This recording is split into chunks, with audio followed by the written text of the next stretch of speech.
In the Parsha of the week, Parshas Vayishlach, Vayishlach, and he sent. This is Jacob, page 203 in the Blue Chumash.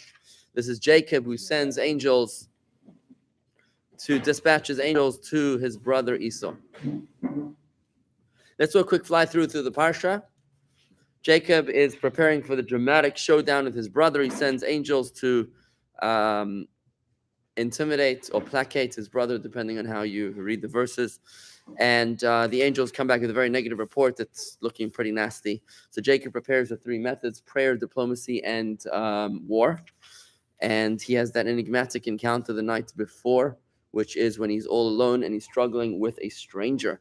We're not quite sure what that means in the verse, in the literal text, but I have my explanation, which is that he was struggling with himself and that he was struggling with his identity crisis. I wrote about this in a recent Friday email, that he was having an identity crisis about whether he identified as Jacob or identified as the Esau that he was the wannabe of, that he wanted to be an Esau. What?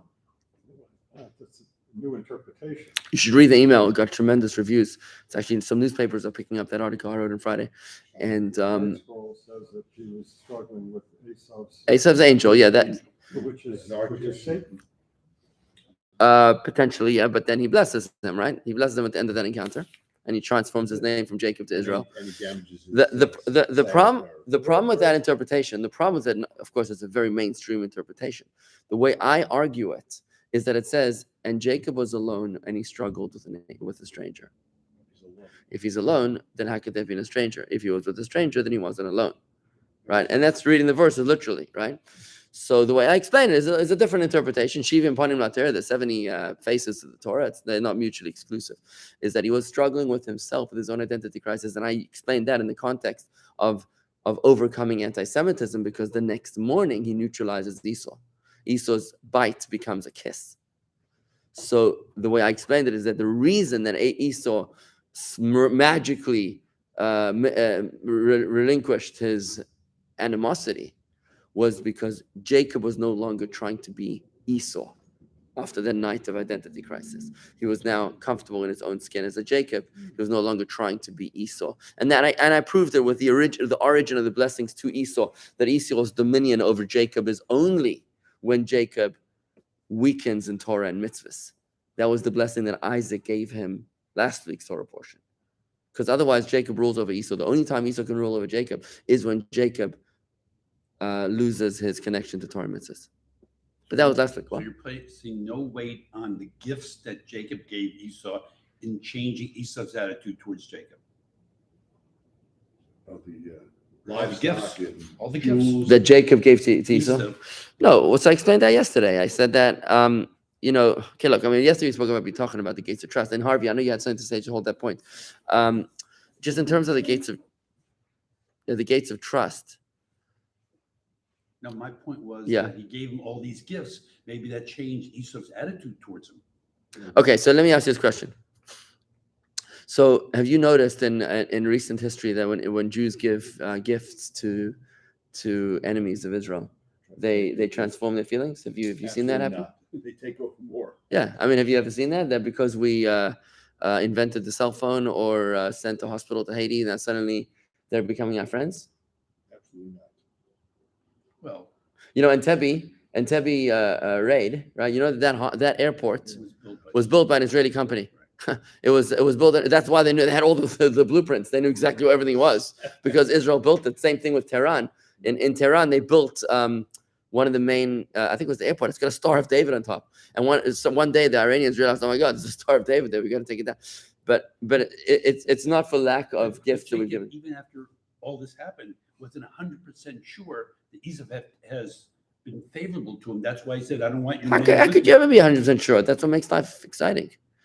Dramatic. So yes, we have to do everything in our vessel, in our hands, to make a vessel, to make a conduit, to hide God's blessing, and that's why you prepare for diplomacy. That's why you prepare for war. That's why we support political organizations that vouch, that advocate for Israel. We don't believe in their power. We don't believe in ZOA. We don't believe in AIPAC. But we do believe in God that He will bless us through ZOA or through APEC or through, Congress and those others, right? Harvey, you were going to say something? Okay, so what I wanted to point out, I'm sorry, so I was still doing the fly through. Now he meets Esau, and Esau miraculously now becomes calm, and he blesses him, and he says, whatever blessing you got, you can just keep, no problem. Jacob convinces him to keep the gift, which Esau doesn't even want to keep, but he convinces him. Jacob, they proceed forward to where they're going to visit Dad, but Esau says, let me go with you, and he says, no, it's okay. And that's when we hit the violation of Dinah. Everything starts. So Jacob jumps from the frying pan into the fire. Now he's living calmly in Shechem, which is today bastardized as Nablus, the name that the Romans gave to the biblical city of Shechem. They called it Naples. The locals can't pronounce it P, so they pronounce it as a B, Nablus. But they called it Naples because they try to say Israel doesn't exist. It's just it's New Italy, That's what the Romans try to do. So the name is a bastardization of the original Shechem, right? Somebody came over to me today, asked me why in the Israeli commentary on the World Cup soccer they call France Tzarfat and they call Spain Sfarad. Why didn't they call it Spain and France? I said because that's the biblical name of those areas. The question is why they don't call it Sfarad and Tzarfat. Why do they give it this newly invented name of Spain and France? So Winston, what's the subject and subtitle for today's class? We'll get to it momentarily. I'm developing that. So we get into the abduction of Jacob's daughter, Dinah. Becomes a whole story over here where Dinah's raped, and this becomes quite a big topic that I'm not going to get into right now. But basically, the two sons of Jacob, Shimon and Levi, on the day of their bar mitzvah, which is the age of 13 years old, at least the younger one was 13 years old, they go out and they destroy the city of Shechem and whatever. It becomes a big story. But I just want to focus on some major topic over here. So the topic I like to focus on over here is like this, is that when Jacob approaches Esau, he says to him something very interesting.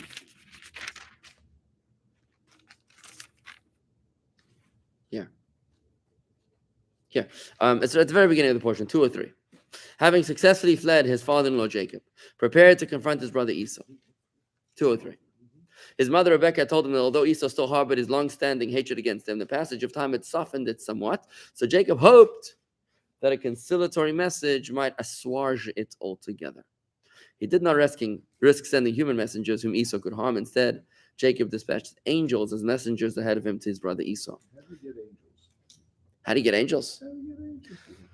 You don't get angels? You don't have angels? Angels are us. It's called email. Look close enough, right here. Angels. They surround. Have you ever seen an angel?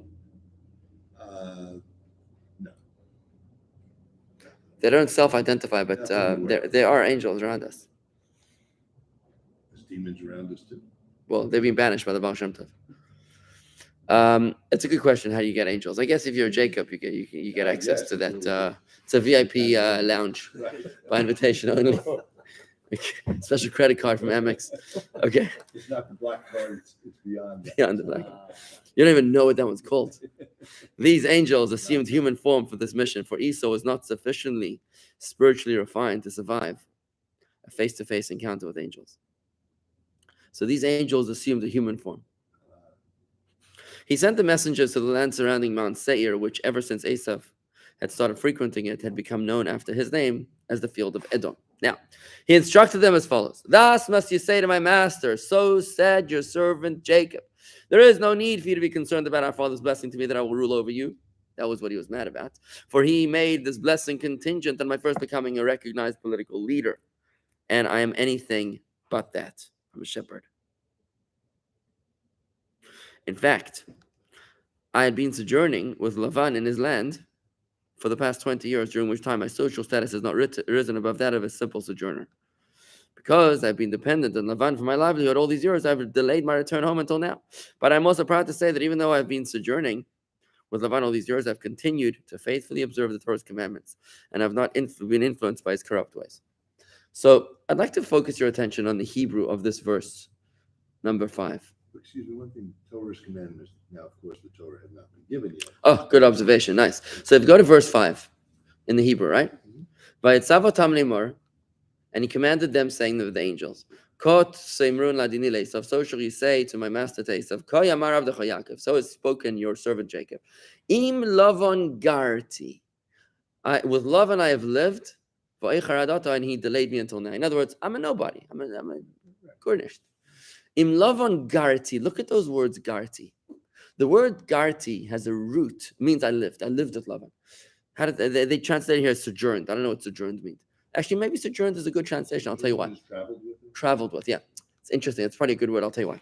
Because the word... Exactly. The root of the word garti is ger, which means like a convert, a newcomer, or a stranger. Or, I'm sorry, what are you saying? No. Ger. How could ger be a war? No, I don't see a connection. In English? French. Oh, okay. We have an eclectic crowd of here. I love this. Nice. Okay. He mixes his European language. There you go. But the name Gershon means stranger. Yeah, ger means a stranger, right? So let's analyze something very interesting over here. So what does he say? Yaakov tells Esav, you think anything happened to me? I'm just a stranger in a foreigner's land, right? Sojourned is an interesting translation because sojourned speaks more about the movement than about the being somewhere. I never actually settled. My feet didn't really touch the ground. I was constantly in motion. I never really settled, right? Maybe the sojourn is a nice word. So that's what he says over here. Now, Rashi tells us that what the message he's trying to tell us. Go down to the middle. You see the Rashi letters? Can anybody read Rashi letters? Rashi had a special alphabet. You're not familiar? Anybody know how to read Rashi alphabet? So it's just beneath the Hebrew. But yeah, beneath the Hebrew. You go to the second line. See it says Garti. You should be able to read the Garti, which is in block Hebrew letters. Garti. Can you read the next 5 words after that? You can't? Below. Okay, fine. It's interesting. So Rashi letters were made to be a little bit similar to Hebrew. It's interesting why he made his own alphabet. But was it because of the censors? It's unclear exactly why he made his own alphabet, but it's called Rashi alphabet. Scholarly works in Torah are written typically in Rashi letters. So Loya Sisi, I'm going to read it to you. Loya Sisi started b'chashiv. I wasn't made any important minister. Elo ger, I was merely a convert, like a stranger. Ein chakadai lisnayisi. You have no reason to hate me. Al brachis avicha sheberchani, on the blessings that my father blessed me. Have a gvir lachecha, you shall be a master over your brother. Sharlein iskayma be because nothing of it came to be fulfilled. But here's what I do want to show you. Davarach. Garti, another interpretation is Garti be gematria taryag. Is the same letters as taryag. What is taryag? 613. Taryag is 613. Taryag mitzvahs. We talk about the taryag mitzvahs. Because look at the numerical value. Taf, Reish, Yud, Gimel. Taf is 400, Reish is 200, Yud is 10, and Gimel is 3. So taryag is 613. So the word Garti is the same letters as taryag. So what's he saying? He's saying, what was I doing there the past 20 years? 2 years, he still has on the road, right? But the past 20 years, 7 years for Rachel, 7 years for Leah, 6 years for the sheep. What was I really doing there? I was actually Garti, I was a stranger, but a deeper interpretation of Rashi is that I was doing the mitzvahs, the Taryag mitzvahs, Klaimer. I lived with love and the wicked one, and nevertheless, I was fulfilling the 630 mitzvahs, and I didn't learn from his wicked ways. How is this supposed to inspire Esau to say, okay, I'm going to stop hating you? Maybe Esau didn't get the gematria part of it. Yeah, maybe Esau's gematria was... Look, Esau went to the same cheder as Yaakov did. Don't forget. Oh, really? Yeah, I mean, they were twins. So he probably did get that Hebrew school lesson, right? But let me just think about this. Imagine you go to an anti-Semite and you say, I'll do all the mitzvahs. Is that going to make him hate you more or less? More. Why does it make him hate you more? Because you're self-righteous. What's it? Why less? You've been saying this for like 2 weeks now. Well, we're proud At least, of who we are. at least somebody's listening. Well, he gets paid. My protege. He gets paid to listen. It's interesting because at the teens course, it's been focusing on the same thing also from this week's Parsha. That Yaakov was prepared to fight against Esau the minute he heard there were 400 men, taking no chances. You never knew if the 400 men were friendly or not friendly. That's the Maharal which says that. Okay, so let's focus. Let's focus back in here. I want to say this. Thank you, Israel. So you would think, and I'm glad that you guys said that, was two positions over here that said, if you're going to go to an anti-Semite and tell him how frum you are, it's only going to make him hate you more. Right? That's what one would think. Comes the Torah, and let's analyze the case study of the first anti-Semites disarmament, right? Is that the word? Disarming of the first anti-Semite. Yaakov comes out proud and he says, listen, I'm a frum Jew. You have nothing to be afraid of me. Okay? This ties in perfectly. He doesn't say I'm a frum Jew. He says I'm not powerful yet. I'm Well, nobody yet. There's two interpretations. So The it's first like, interpretation. Wait until I get powerful. Then I'll hate That's why I showed you the Rashi. There's two parts to this Rashi. The first part of the Rashi is I'm not powerful, therefore you have nothing to be afraid of the blessing. Dovar acher, another interpretation, says Rashi. Garti b'gematria taryag. The Garti is the letters of taryag of 613, nothing to do with power. I'm busy with mitzvahs. I'm a frum Jew. You have nothing to be afraid of. What we're learning over here, friends, is that what? We're learning over here that when a Jew is unafraid to stand up and be a Jew, that's when the hatred of the nations dissipates. That's exactly what I was saying to you at the beginning of this lesson. When I was repeating to you the message from what I wrote in Friday's email, is that as long as Yaakov is trying to be Esav, that's when they hate us. As long as you're trying to show them that we dress more goyish than you, we speak more goyish than you. I'm Moshe Pupik the 14th, right? As long as they're Then they say the Jews will not replace us. That's right. That's when they say the Jews will not replace us. You got to listen to what they're saying. They're saying, why are you trying to push me out? You be you and I be me. As if I'm I because you are you, and you are you because I'm I, then I'm not I and you are not you. That's the Kotzker Rebbe said that. So, point being, friends, the point is that the lesson we're learning here is that we should stop being afraid of being a Jew. We get this idea, I don't know where it comes from, that if we're Jewish, if we're openly Jewish, we're going to rub it in their eyes. Don't look too Jewish. Don't look too Jewish, don't sound too Jewish, don't smell too Jewish, right? Because you're going to rub it in their eyes. Yeah, but your I don't know where we get this idea from. Can someone enlighten me as to where this idea comes from? Yeah, but your sermon on your message on Friday said it really doesn't make a difference. When we were in your land, you didn't like us. When we had our own land, you didn't like us. When we were communists, you didn't like us. When we were Catholics, Did you read past the second paragraph? No. I read it all. Too much reading. The Like point anti-Semitism. is, it doesn't. You think because you're going to be more Jewish and exclusively Jewish that they're going to say, okay. Now That's I like exactly you. what I said in the. Nah. That was my point. Well, you're wrong. Oh, wow. It Everyone's doesn't. entitled it to an does- opinion, even if it's wrong. It doesn't make a difference. What about jealousy, success? I mean, things that are mutually exclusive of. Okay, so let me ask you a You question. can stand up and say, I'm from, but it seems like the hatred is completely separated. You think from it's where got to do with? Jews- You think it's got to do with jealousy of and It has to do about with anything. prosperity? I think it's the fear of the fact that of Jewish cultural success. You know what I The mean? bankers, It's not. Hollywood, It's not So that would No, mean- that's when people start making up and inflating. right. So, things. Gil, that would make sense if anti-Semitism would dissipate when we were poor. If you look at poor countries, then there would be no anti-Semitism. If what you're saying is Well, true. that's the left politically thing. If you're poor and then you get sympathy, and then because we are successful. What's it? But how about that? Well, we weren't poor. Were we- didn't get Were we sympathy. oppressed when we were Right. poor? We never did. And the But I'm pogroms, saying, I mean, I'm that saying was- Yeah, the hatred is pogroms. mutually- We were living in a shtetl, minding our own We little weren't business, successful. right, with our own little ox cart, and still they killed us. We weren't banking. Like Jewish culture is its existence is a threat to people. Friends, you can, yeah. No matter what, whether we're Believe it, it poor said or something? successful. Yeah, he's You know offended. what? We don't He's agree on offended. that. He's going to read the third paragraph now. Make I it something. think it comes down to just be a proud Jew, and the Exactly. Gentiles will respect you. That's exactly what I'm saying. Because I know We self can't be really true, think about and now is this Shakespeare? Because I know self be true, and you cannot then be false to any other man. Yes, there is no such thing as Shakespeare. Okay, and the ones who are going to hate Birds you, aren't real. the people are going to hate you, going to hate you no matter what. Exactly. So you might as well. You might as well always be a proud Jew, Exactly. and the Still ones hate But friends, who are gonna but be friends, seichel, either way. but friends- when people with seichel, or they look to you, Right. then they'll respect. But you. we're getting, That's Harvey, thank you for your point. We're getting the prototype right here in the Torah. The Torah is giving us very, very clear indication over here of how it is that our forefather Jacob handled the first anti-Semite. How did he do it? He says, look, unapologetically, I'm a proud Jew. You have nothing to be afraid of me. I'm a Jew. You're an Esau. We're good. Good fences make good neighbors. The minute that we try to say, well, our shul is going to look like your church, right? And we also celebrate Xmas, God forbid. We also have a tree. What? What are you doing? You're showing that you don't have any respect for yourself. Yaakov comes out and he says, Lavan Garti. These are very important words, and they're quoted often. This phrase is quoted often when facing anti-Semites.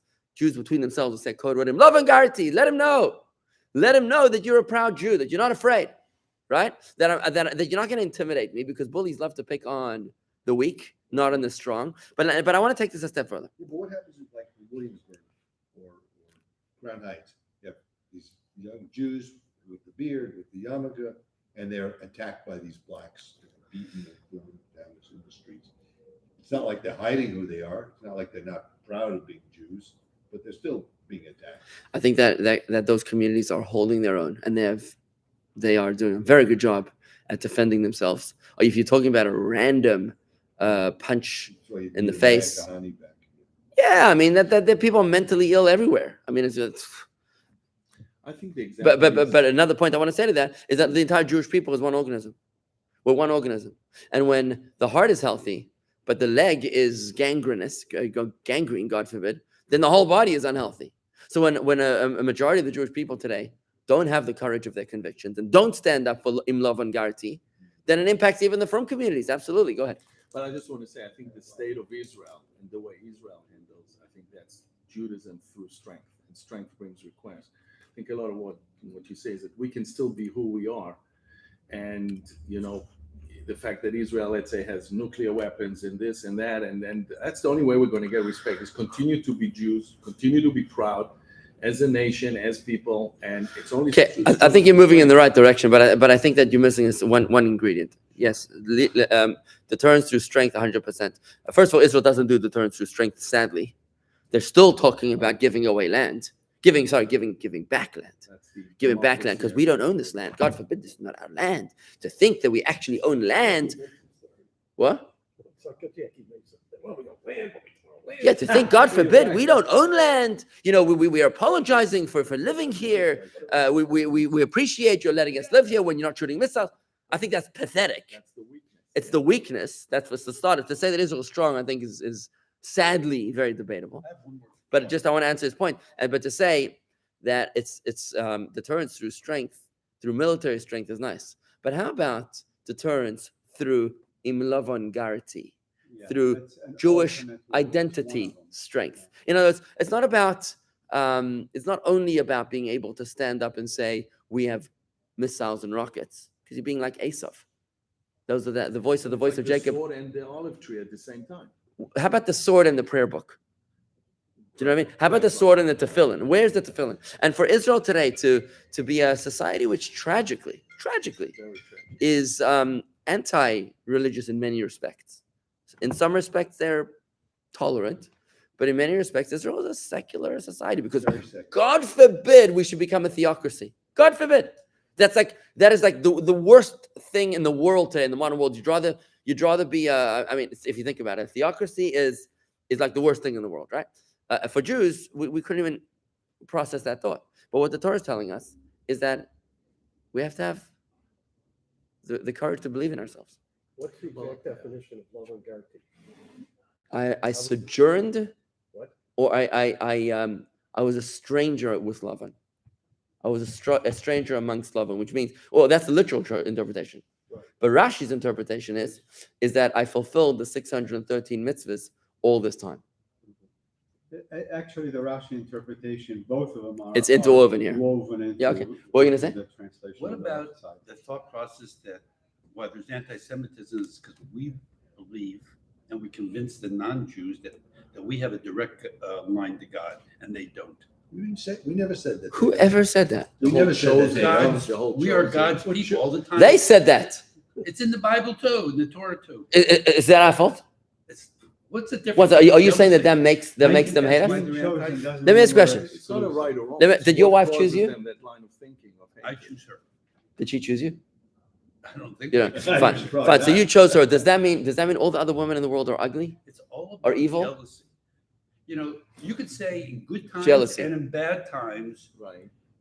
when the economy is good, there's no anti-Semitism or very little. And then when things are bad, they blame us for it. I think they hate us all the Okay, time. okay. It doesn't matter about Okay, us. so I'm going to support what you're saying. I'm going to support what you're saying because the Torah is given on Mount Sinai. And the Talmud tells us that the reason it was called Mount Sinai is because Sinai sounds like Sina, hatred. Sinai and Sina, similar word, hatred, because this is the mountain of hatred. It's as a result of this mountain that the Jews were hated. What that means is because we were chosen, therefore sibling rivalry. When one kid is favored over the rest, the other kids hate his guts. However, what's the antidote? What's the antidote to sibling rivalry? The antidote is when, do you mind popping that door open? Thanks. The antidote is when we behave chosen, then they respect us. But when we behave like we're not chosen, they're saying you're just a farce. You're just a fool, right? Anti-Semitism, somebody wrote this to me yesterday, that anti-Semitism was created to keep the Jews on their toes. Yeah. An interesting observation, right? So I think that It unites us. it unites us and it reminds us who we are. What would the Jews look like if there wasn't any anti-Semitism? We'd probably be asleep at the wheel. So I think it all ties in. Yes, so it could be. I do think that, and I wrote this in my email, that anti-Semitism is not only irrational, it's congenital. It is inherited. It is inherent. It is not for any particular reason. They hate us consistently. And the only antidote, if you look in the Parsha over here, is if we have the courage to be Jacob. But we haven't ever considered this option. We're thinking that we're going to spend billions of dollars on lobbies in Congress. We're going to spend billions of dollars in building hospitals for our enemies. We're going to build a strong army. We come up with all these ideas where every single one of them misses the point. I mean, how many times over 2,000 years can we miss the point? It's about time that we figure this out already. And it's not like it's something new. It's right here in the Torah. We're reading this every single year. But that's exactly what Yaakov did in terms of the separation into camps and sending malachim and sending gifts and sending all In addition to his faith and trust in God. Well, he then did another thing when it came time to actually meeting Lavan. So his first things were separating the camp, sending gifts and all those things. Then clearly it wasn't, or in his mind, it wasn't working. He finally met up with him. He saw enmity and he tried this new thing, which you just read from Ron. Okay, I don't agree with your sequence. But the sequence wasn't first army, then diplomacy, then as an afterthought prayer. What was it? Yesterday you said it was. What was it? No, yesterday I didn't explain it that I way. would think prayer would come first. Absolutely. It's like the gates of trust. It's like Rabbi B'chai. We're not talking about prayer. We're talking about after the prayer, after the... All of those were merely a conduit for the God's blessings. That's all it was. In his mind, it doesn't matter which came first. The point is that he believes in God. And you read the verse over here, he's filled with faith. Filled with faith. There wasn't a shred of doubt in his mind that God exists and that God is going to help him. The question was, he felt, maybe I'm not worthy. So what he did was that he was working on anonymity, on hiding God's blessing in army, in diplomacy gifts, right? But to say that he was only doing diplomacy, No. It's a multi-pronged approach. right? It's kind of like Hanukkah, by the way, where, many Jews will say, oh, Hanukkah is about the miracle of the victory of the war, right? That we won against the Greeks, right? And it all becomes a military thing. But really, Hanukkah is not even about the miracle of the war. It's about the miracle of the oil. Because the Greeks were not trying to kill us. They were trying to convert us, right? And it's a big discussion. We've discussed this once before. But the idea here is that we're bastardizing the holiday by turning it into some sort of a military thing, expelling God from the whole discussion.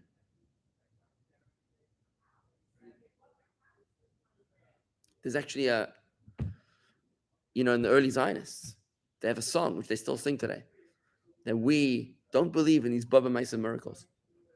We don't believe in these Baba Maisas. We believe we light our own candles. Right. Anachnu medlikim avukot or something. If you will it, it is not. That's it. It's human power. Don't believe in God. Get the heck out of here. We don't believe in God. We don't want God. We don't want to hear from God. Right? It's expelling God from the picture. It's all about military might. That is an a heretical approach to life. That is the Esau approach to life. It's the hands are the hands of Jacob of Esau, and the voice of Jacob. Nobody ever heard of it. We don't care, right? We're gonna fight for ourselves. Never again means that we're gonna fight this time around, right? God abandoned us last time. We couldn't care about him this time. We're just gonna fight it out. I gotta say that thinking has evolved. I've seen so many times that Jews have, kind of went with the whole idea of God, and God just went right into the slaughter, time and time again through history. So I think over time you have kind of an evolution of human thinking that, look at us, we went with belief, we didn't go with actual might and strength. But Gil, you missed it. But one thing you're missing. Right. To go with faith alone is the wrong approach. It's the wrong approach. Jacob does all three. He goes on a foundation of faith and through an alibi of diplomacy and an alibi of military.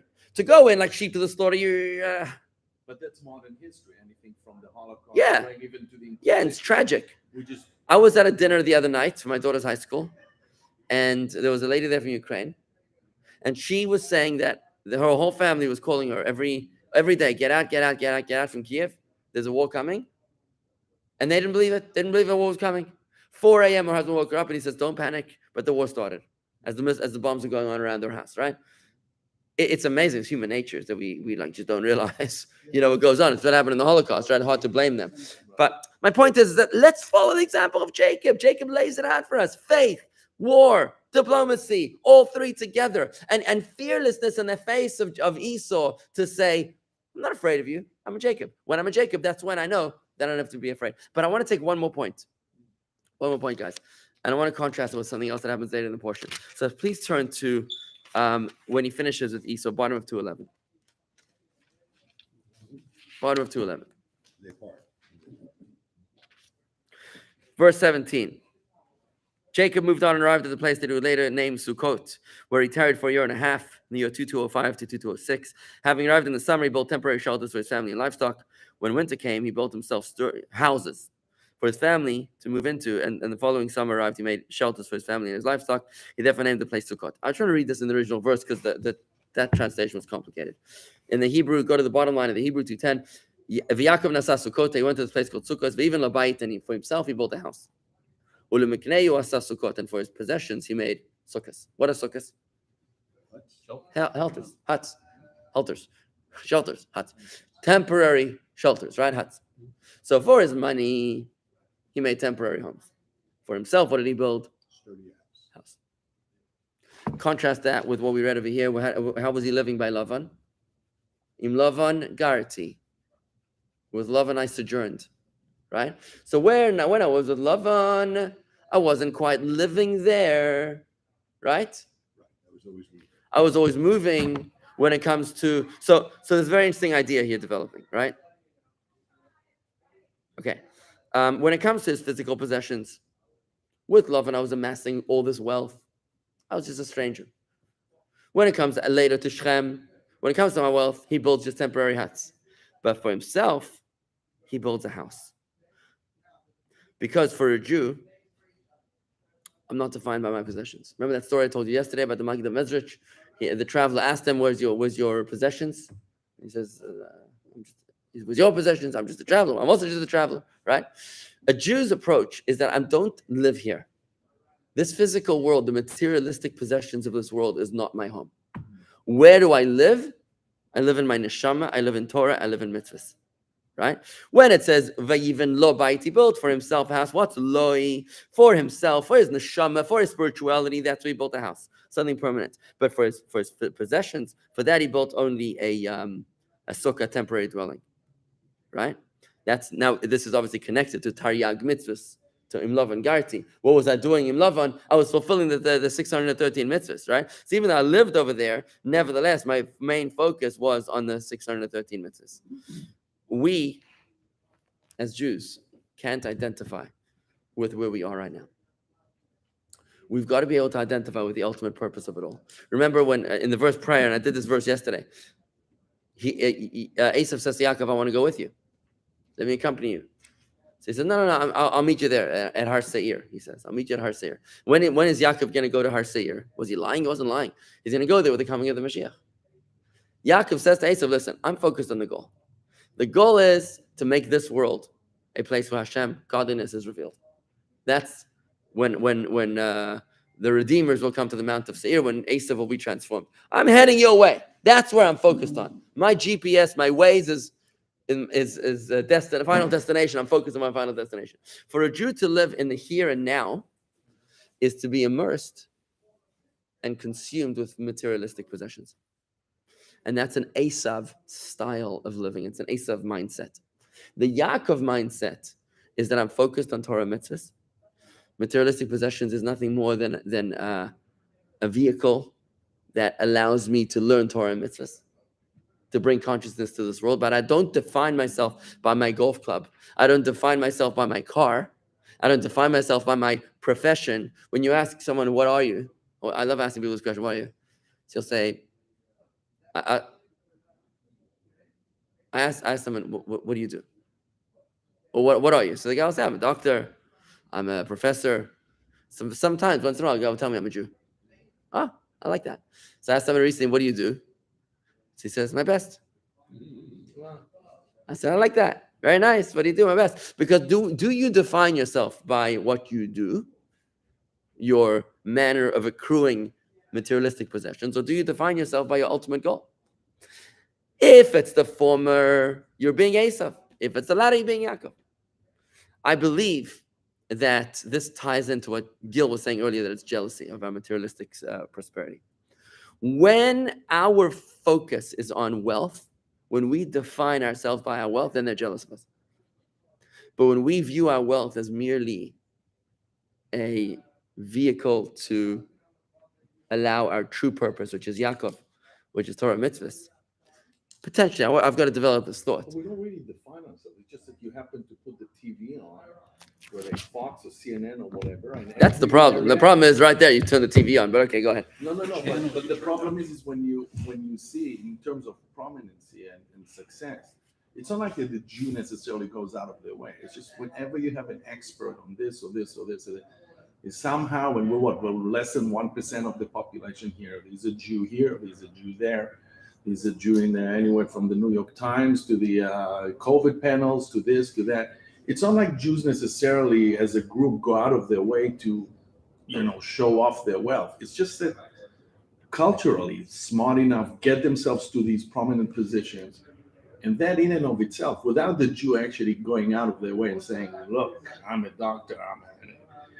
It's how a lot of anti-Semites go. You're either an accountant, you're a lawyer, or you're a doctor, one of the things that they do. But that's who we are, and we don't necessarily go out of our way to, at least not, I think most Jews, to rub it in their faces. to rub it in. It's just the fact I think we it ties into are. today's Hayom Yom. I think it ties into what we said in the beginning of today's Torah study, the Hayom Yom of today, which was consciousness.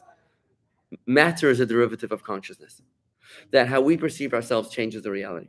So if you define yourself by your profession, I think that's going to irritate the Gentile. Because you're supposed to be Yaakov, and you're defining yourself as Esav, and they feel that. Right. But if you define yourself not by your profession, not by your profession, but by your Definitely not by your religion. By your Judaism. Because if you go But- out on the media and what's wrong with defining yourself by your religion? What's it's wrong? not that. That if you're talking about what infuriates people, more just the word Jew is. I mean, that's when we sit among ourselves and socially. But if you're talking, Yeah, what would in the happen if we did? fantasy world, if we went out and saying you don't define, that this is what ultimately causes the hatred more. I disagree. I Because you ask a disagree. non-Jew, Right. who are you? Right. They'll say, I'm a doctor, we're just like we do. Yeah, I think there's a lot of Jewish paranoia. Yeah. Yes, yes, Jewish paranoia. It started somewhere in They there. hate you. We That's became it. parent. We're in America. And like you said the other day, this is a country where we're accepted, etc. The internet has created all these wackos have come out, Yeah, this echo chamber. pouring out of the crowd. And the reaction is from Jewish paranoia, oh my God, they all hate us. They don't all hate us. Yes, they do. They don't. No, Even the they Jews hate do. No. Just No, they Jews- don't. I have Gentile friends. I've worked with Gentile people. my whole So life. what would happen? What would happen if a religious Jew ran for president of the United States of America? You lose. Joe Lieberman came with the near close. Right. He was to being vice Not president a of the good United States. thing. Not The a good hanging thing for chads. us. Oh, Why is it it not a would be thing? wonderful thing. I think we- Wow. The I think we hanging gotta be chads stopped. right here in He was Florida. a Yeah. respected individual. That's right. We gotta stop. I think we gotta That's stop. crazy. We gotta stop being paranoid. Exactly. We gotta start believing in ourselves. We gotta change the way we're thinking, and that's what Yaakov teaches us, guys. The message, the takeaway is in love and You're guarantee. proud. You're I, proud. I'm a proud Jew. Exactly. I'm a card-carrying, observant Jew, and I'm not gonna hide it.